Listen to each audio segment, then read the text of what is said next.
Hey, what's up, friends? My name's Robert Lowe.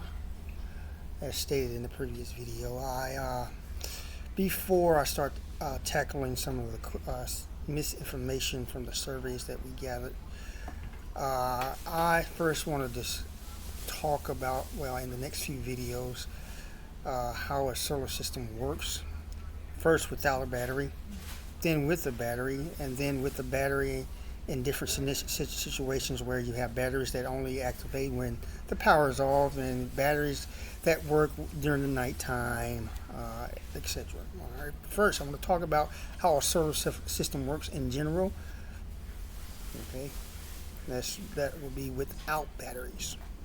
Now, when you have a solar system, that solar system collects energy from the sun, and that energy is turned into DC energy by the solar panels. The solar panels are normally connected to what I call inverters that converts that DC energy into AC energy for your home. Now, when it collects that energy from the sun, it's turned into AC energy. It's sent through your meter, and during that time when it usually uses that energy for your home. But when your solar system creates excess energy, your meter spins backwards, and that energy is sent back to the grid in the form of credits. Now, during the nighttime, when the system is down, the sun is down, the system is down, you're not collecting energy, not creating any excess energy, that your meter will spin forward. But here's the difference between what you're doing now.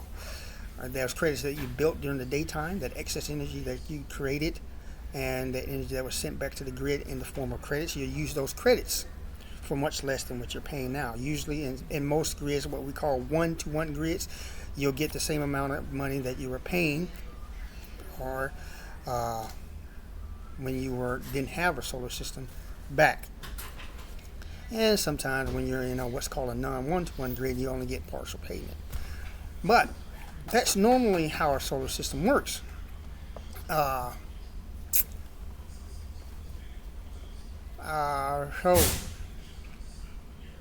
that's basically it. You create your own power. Your house uses that power. The excess energy that you don't use normally goes back to the grid in the form of credits, and your utility company gives those credits back to you during the nighttime for much less than what you're paying now. Okay, basically. So that's basically how a solar system works. Now, when it comes to a off the grid solar system, that's a little tricky. We're not going to get into that because it's going to get techie. We'll talk about that later. Right now, that's basically how our solar system works.